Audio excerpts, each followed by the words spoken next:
تو عرب ہے یا عجم ہے، تیرا لا الہ الا اللہ لوتے غریب جب تک تیرا دل نہ دے گواہی۔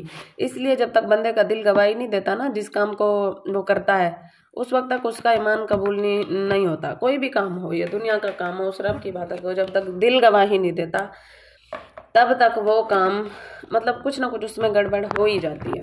اس لیے کوئی بھی کام کرو تو یہ سوچو کہ میں اپنے رب کو راضی کرنے کے لیے کر رہا ہوں، ٹھیک ہے؟ دنیا کو دکھانے کے لیے تو کوئی کام کرنا ہی ضروری نہیں ہے۔ تو اللہ تعالیٰ نا ہم ہر جگہ ہیں، وہ آپ کو سنتے ہیں۔ ایک شعر اور میں آپ کے سامنے پیش کرتی چلوں۔ فرد نے کہہ بھی دیا لا الہ تو کیا حاصل، دل و نگاہ مسلمان نہیں تو کچھ بھی نہیں۔ باہر مسجد بنانا آسان ہے، اندر مسجد بنانا نا بڑا مشکل کام ہے۔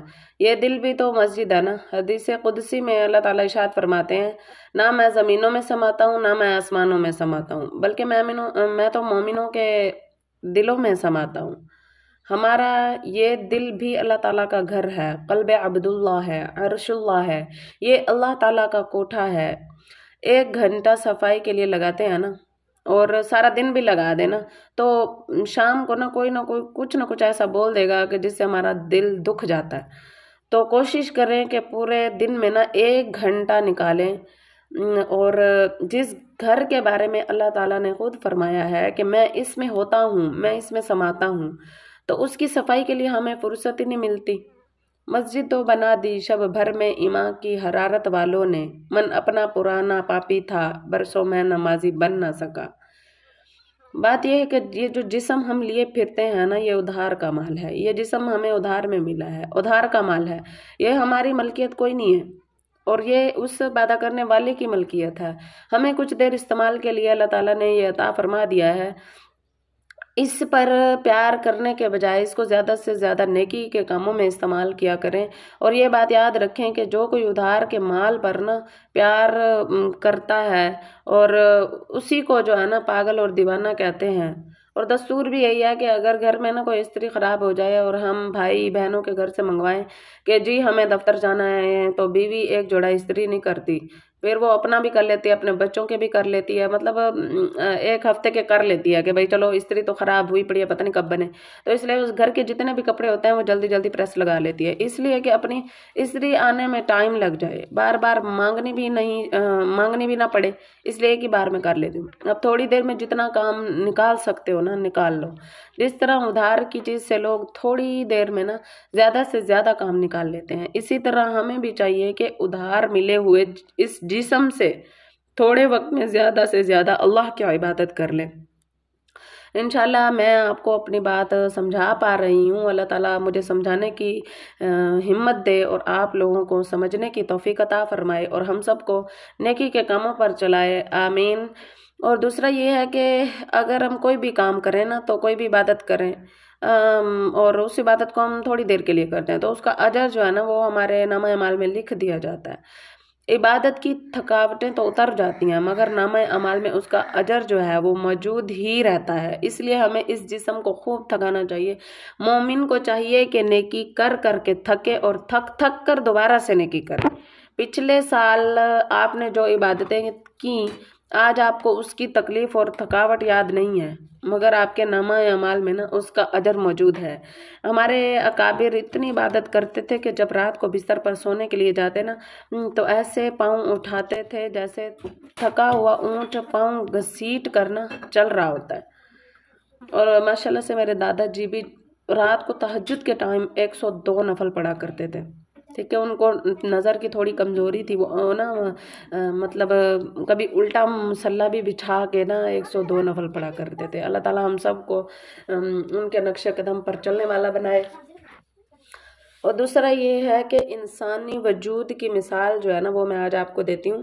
انسانی وجود جو ہے وہ چکی کی مانند ہے۔ چکی میں گندم پیس لیں تو آپ نے مطلب فائدہ اٹھا لیا، اور اگر خالی چلتی رہی تو نقصان ہوگا نا۔ اسی طرح ہم بھی اگر اس جسم سے عبادت کر لیں تو ہم نے اس سے فائدہ اٹھا لیا، ورنہ یہ جسم بھی بیکار رہا۔ بعض بزرگوں نے کہا ہے کہ انسانی جسم برف کے مانند ہے، برف کو آپ پانی میں ڈال کر ٹھنڈا کر لینا تو برف سے فائدہ اٹھا لیا کرتے ہیں انسان۔ اگر ایسا نہیں کریں گے تو برف نے تو پگھلنا ہی ہے، ایک بزرگ فرماتے تھے کہ مجھے ایک برف والے نے سبق سکھا دیا۔ لوگوں نے پوچھا کہ وہ کیسے؟ کہنے لگے میں بازار میں گیا، میں نے ایک برف والے کو دیکھا کہ اس کی برف پگھلتی جا رہی تھی اور قدرتاً خریدنے والا بھی کوئی نہیں۔ اب اس کو پریشانی یہ تھی کہ اگر کوئی نہیں خریدے گا تو برف تو پگھل جائے گی اور میرے پیسے بھی ضائع ہو جائیں گے۔ بالآخر اس نے بازار میں کھڑے ہو کر زور سے آواز لگانے لگا، لوگوں رحم کرو اس شخص پر جس کا سرمایہ پانی کی صورت میں پگھل رہا ہے۔ یہ زندگی بھی سرمایہ ہے جو پگھلتی چلی جا رہی ہے۔ یہ ایک ایک منٹ چلا جا رہا ہے، ایک ایک منٹ ہمارا وقت یہ نہیں دیکھتا کہ تم رکے ہو۔ وقت نے تو جانا ہوتا ہے، وقت تو ختم ہو رہا ہے۔ یہ زندگی ہماری برف کی طرح پگھلتی جا رہی ہے، ہو رہی ہے عمر مسئلے برف کم، رفتہ رفتہ چپکے چپکے دم بدم۔ جو دن آج ہماری زندگی میں چلا گیا یہ لوٹ کے دوبارہ نہیں آئے گا۔ اب جو دن باقی ہیں وہ گزریں گے اور بالآخر زندگی گزر جائے گی۔ انسان جب ایک دوسرے سے پوچھتے ہیں سناؤ جی کیا حال ہے، وقت اچھا گزر رہا ہے، ہم تو یہی کہتے ہیں کہ وقت بہت اچھا گزر رہا ہے۔ یہ تو موت کے وقت پتہ چلے گا کہ وقت نے تو کیا گزرنا تھا، میں خود ہی گزر گیا۔ ہم جیسے کئی آئے اور کئی چلے گئے، اس لیے کسی عارف نے لکھا ہے بیکار انسان سے تو مردہ زیادہ بہتر ہے، اس لیے کہ مردہ کم جگہ گھیرتا ہے اور بیکار انسان زیادہ جگہ گھیرتا ہے۔ آپ نے دیکھا ہوگا کہ جو پانی کھڑا ہوتا ہے اس میں کیڑے پیدا ہو جاتے ہیں۔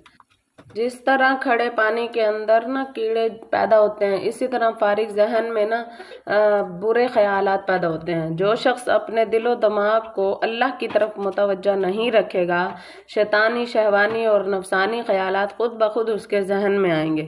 اس لیے کوشش کریں کہ اپنے آپ کو اپنے رب کی یاد میں مصروف رکھیں۔ شہوانی اور نفسانی خیالات خود بخود اس کے ذہن میں آئیں گے، اس لیے کوشش کریں کہ اپنے آپ کو اپنے رب کی یاد میں مصروف رکھیں اور اپنے اللہ تعالیٰ کی عبادت کریں اور اس ادھار کی زندگی سے جتنا ہو سکے نیکی کے کام لیں۔